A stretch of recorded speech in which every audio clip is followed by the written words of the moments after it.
आज मैं आपको बताऊंगा कि अपने टाइम को स्मार्टली कैसे मैनेज करना है। एक तरफ है ये चैनल जिस पर कंसिस्टेंटली वीडियोस डालने के बाद मुझे ग्रोथ नहीं मिल रही है, और एक तरफ है एआई चैनल जिस पे मैंने वीकली लिमिटेड ओवर्स काम करके इसको मोनेटाइज कर लिया है। इसके अलावा I do workout, I read books and I also go for walk 10 to 20 minutes daily, and और भी बहुत सारी चीज़ें। तुम चाहे कितना भी टाइम मैनेज कर लो, अगर तुमने वही मिस्टेक्स की जो मोस्टली लोग कर रहे हैं और जो मैंने भी इस चैनल पर की थी, तो तुम कभी भी अपने डिज़ायर्ड रिजल्ट्स गेन नहीं कर पाओगे। आज मैं आपके साथ टाइम मैनेजमेंट के 5 ऐसे पॉइंट्स शेयर करूंगा जो मैंने एक्सपर्ट से, बुक से और कोर्सेज से पे करके सीखे हैं। एज ए बिगिनर हम एक ही दिन में सब कुछ ट्राई करने की कोशिश करते हैं। तो स्टार्टिंग में मैंने भी ना डाइट, एक्सरसाइज, नई स्किल लर्न करना, कंटेंट क्रिएट करना और सोशल मीडिया क्विट करना, और सोशल मीडिया से जो रिलेटेड जो हैबिट्स हैं जो तुम समझ गए होंगे, उन सब को एक साथ क्विट करने की कोशिश की। लेकिन एक्चुअल में हुई कितनी? 2 से 3। लेकिन मेरा ध्यान उन चीज़ों पर था जो हुई ही नहीं। लेकिन जब मैंने एसेंशियलिज्म बुक पढ़ी तो मेरे को पता चला कि एज ए ह्यूमन हम मैक्सिमम 2 से 3 चीज़ें ही अच्छे से कर सकते हैं। तुम और भी कर लोगे लेकिन उनमें फिर रिजल्ट्स नहीं आएंगे। So the first point is essential task with reward. आपकी लाइफ में 2 से 3 चीज़ें ही होंगी, अगर तुमने उनमें फोड़ दिया तो फिर खेल ही ख़त्म है। तो आप अपनी लाइफ में टॉप 3 एसेंशियल चीज़ें फाइंड करो जो मतलब आपके लिए नॉन नेगोशिएबल है। कोशिश करना है कि तीनों हो जाए, और अगर तीनों ना हो पाए तो एटलीस्ट 2 तो कंप्लीट करनी है। बट मोस्टली लोग जब भी कोई काम स्टार्ट करते हैं तो वो मैक्सिमम 2 से 3 दिन में ही उस काम को क्विट कर देते हैं। तो आपके साथ ऐसा ना हो, इसके लिए हमें चलना होगा नेक्स्ट पॉइंट पर, flexible time blocking for top 3 essential. आपने ना ये पॉइंट काफ़ी सारी वीडियोस में सुना होगा कि किसी काम को करने के लिए एक पर्टिकुलर टाइम चूज़ करो, यानी कि एक तरह से टाइम टेबल फॉलो करो। लेकिन यार तुम इस चीज़ को मानो या ना मानो, ये चीज़ लंबे टाइम तक सस्टेन नहीं हो पाती। या तो तुम्हारे साथ कुछ हो जाएगा उस टाइम पर, या तुम्हारे पास कोई काम आ जाएगा, या फिर कभी कभी तुम खुद भी डिस्ट्रैक्ट हो जाओगे, विच इज़ कम्प्लीटली नॉर्मल। तो मैं इसके लिए क्या करता हूँ, सोने से पहले नोट्स ऐप में मैं अपने टॉप 3 एसेंशियल्स लिखता हूँ नेक्स्ट डे के लिए, और उनको उसी टाइम कैलेंडर ऐप में जाकर एक टाइम ब्लॉक कर देता हूँ। अगर अगले दिन वो चीज़ हो जाती है तो फाइन, और अगर नहीं हो पाती है उस टाइम पर तो मैं क्या करता हूँ, उसको दूसरे टाइम में सेट कर देता हूँ, और ये चीज़ गूगल कैलेंडर में ईजीली हो जाती है। और अगर आपने अपने काम को इंटरेस्टिंग बना दिया तो भाई साहब उस काम में रिजल्ट आने तय हैं। क्योंकि मोस्टली जो लोग हैं ना वो बोरिंग तरीके से काम कर रहे हैं, आज भी पढ़ाई कर रहे हैं बोरिंग तरीके से, बिल्कुल। मतलब मैं देखकर कई बार हैरान हो जाता हूँ।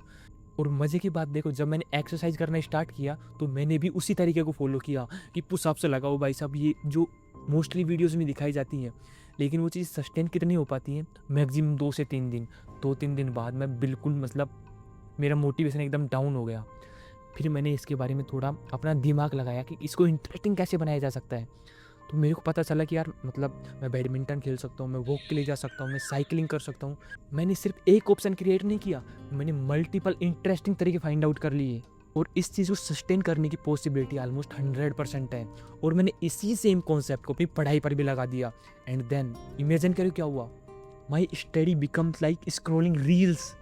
बट अगर आपने सुबह उठते ही मोबाइल स्क्रॉल करके अपने ब्रेन को डोपामिन दे दिया तो तुम कितना भी टाइम ब्लॉक का यूज़ कर लो, इट विल नेवर वर्क।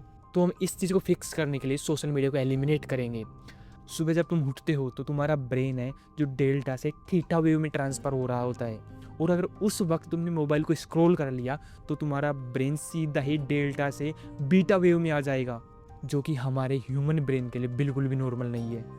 उसके बाद चाहे तुम कोई सा भी काम करो जो तुम्हें बहुत ज़्यादा इंटरेस्टिंग लगता है, वो भी तुम्हें बोरिंग लगेगा, क्योंकि तुमने स्टार्टिंग में ही अपने ब्रेन को इतना डोपामिन स्पाइक दे दी है जो कि मतलब अननेचुरल है। जब ये चीज़ मेरे साथ हुई तो मैं बहुत ज़्यादा परेशान हो गया। लाइक मैं टाइम ब्लॉकिंग भी कर रहा हूँ, एसेंशियल चीज़ों की लिस्ट भी बना रहा हूँ, फिर भी ये चीज़ मेरे लिए काम क्यों नहीं कर रही है। लेकिन जैसे ही मैंने इंस्टाग्राम को क्विट किया तो मतलब शुरू में तो बहुत ज़्यादा दिक्कत हुई क्विट करने में, लेकिन जैसे ही क्विट हुआ तो मेरी प्रोडक्टिविटी, मेरा फोकस ऑटोमेटिक ही बढ़ गया। और मैं तुम्हें एकदम सच बात बता रहा हूँ, अगर तुम सुबह के टाइम पर मोबाइल स्क्रॉल ना करके अपना काम करते हो तो मतलब 11-12 बजे तक ही तुम्हारा जो मेन काम है, जो टफ पार्ट है उसका, वो ख़त्म हो जाएगा। क्योंकि सुबह के टाइम पर हमारी बॉडी और माइंड फुल एनर्जी के साथ रेडी होता है किसी भी काम को फोकस के साथ करने के लिए। आई नो सबके लिए सोशल मीडिया क्विट कर पाना पॉसिबल नहीं है। मैं खुद एक टाइम बाद इंस्टाग्राम को यूज़ करने वाला हूँ, तो इसके लिए आप क्या कर सकते हो, तो आप स्क्रीन ज़ेन या फिर ओपल ऐप का यूज़ कर सकते हो, जो कि कम्प्लीटली फ्री है। मैंने खुद ने इंस्टाग्राम को क्विट करने के लिए स्क्रीन ज़ेन ऐप का यूज़ किया था, जो कि बहुत ही अमेजिंग ऐप है। तो तुम इसे मॉर्निंग में काम करने के लिए यूज़ कर सकते हो। मैंने ना इस वीडियो में बताया हुआ है कि स्क्रीन ज़ेन को कैसे यूज़ करना है, तो उसका लिंक आपको डिस्क्रिप्शन में मिल जाएगा। इसके अलावा मैंने 1-on-1 सेशन का लिंक भी डिस्क्रिप्शन में दिया है। अगर आप वीडियो में यहाँ तक आ गए हो तो सबसे पहले तो अपने आप को कॉन्ग्रेचुलेट करो, क्योंकि जो मैं अब आपको नेक्स्ट पॉइंट बताने वाला हूँ वो आपकी ग्रोथ को 10x कर देगा। तो पॉइंट 4 है डेडलाइन। अगर तुम किसी काम को प्रोक्रास्टिनेट कर रहे हो तो हाई चांसेस है कि तुमने उस काम के लिए डेडलाइन सेट नहीं की हुई है। और डेडलाइन ही सेट नहीं करनी है, उसके साथ आपको लॉस को भी अटैच करना है कि अगर मैंने इस काम को नहीं किया तो लॉन्ग टर्म में मेरे को कितना लॉस होगा। जब मैं वीडियो शूट कर रहा हूँ, पता है कितने बज रहे हैं? रात के 12 बज रहे हैं। मैं आपको टाइम दिखाता हूँ अभी आराम से। ओह नो, ब्राइटनेस ज़्यादा होने की वजह से टाइम दिखा ही नहीं, बट मैं आपको स्क्रीन रिकॉर्डिंग से ये चीज़ शेयर कर दूंगा।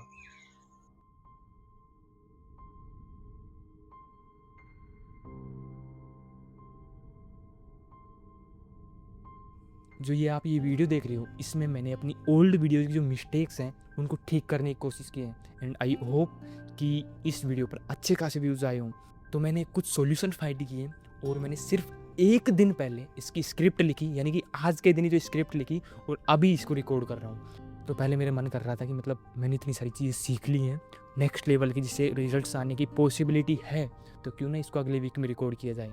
लेकिन मेरे माइंड में आया नहीं, कि मतलब ये वीकली वीडियोस जा रही हैं तो वीकली ही जाएंगी। इसके लिए मैंने एक मतलब सेकेंड हैंड मोबाइल का जुगाड़ किया ताकि मैं वीडियो अच्छी तरह से रिकॉर्ड कर पाऊँ।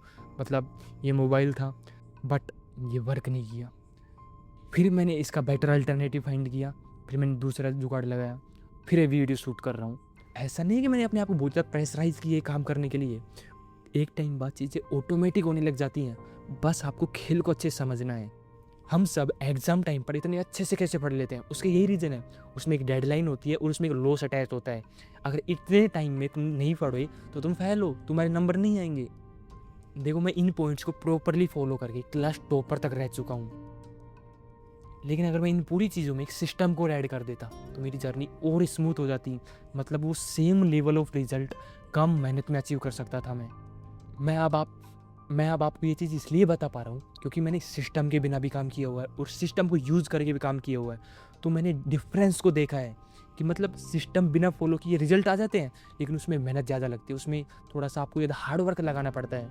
और अगर आप सिस्टम को फॉलो करते हो तो कम टाइम में सेम लेवल ऑफ रिजल्ट्स को अचीव कर सकते हो। अगर आप मेरे साथ 1-on-1 बात कर रहे होते तो मैं आपकी सिचुएशन को समझकर उसके हिसाब से सिस्टम बिल्ड करने के लिए गाइड करता। मेरे को पता नहीं कि आप लाइफ के किस फेज़ में हो, तो इसके लिए मैंने एक 1-on-1 सेशन का लिंक डिस्क्रिप्शन में दिया है, आप चेकआउट कर सकते हो। एंड या आई होप कि आपको इस वीडियो से कुछ ना कुछ वैल्यू मिली हो। एंड या I will see you in the next video. Till then bye.